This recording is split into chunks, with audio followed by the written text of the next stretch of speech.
এবারে লোকসভা ভোটে কলকাতার দক্ষিণ কেন্দ্র থেকে সায়রা শাহ হালিমকে প্রার্থী করেছে সিপিএম।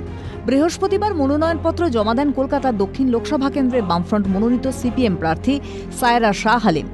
আর তারপরেই আশীর্বাদ নিতে রাজ্যের প্রাক্তন মুখ্যমন্ত্রী বুদ্ধদেব ভট্টাচার্যের পাম অ্যাভিনিউয়ের বাড়িতে পৌঁছে যান সায়রা।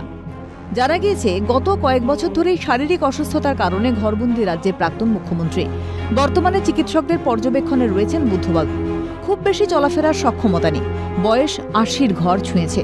তবে আগের তুলনায় এখন কিছুটা সুস্থ রয়েছেন বুদ্ধবাবু।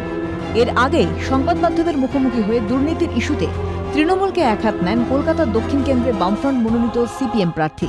তাঁর দাবি, তৃণমূলের দুর্নীতির জন্য এত অশান্তি হচ্ছে। শান্তি হচ্ছে তৃণমূল দুর্নীতির জন্য।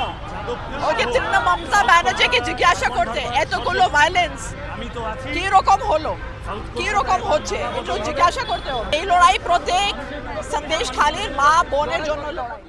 উল্লেখ্য, ২০২২ সালে বালিগঞ্জ বিধানসভা কেন্দ্রের উপনির্বাচনে বামফ্রন্ট মনোনীত সিপিএম প্রার্থী ছিলেন সায়রা।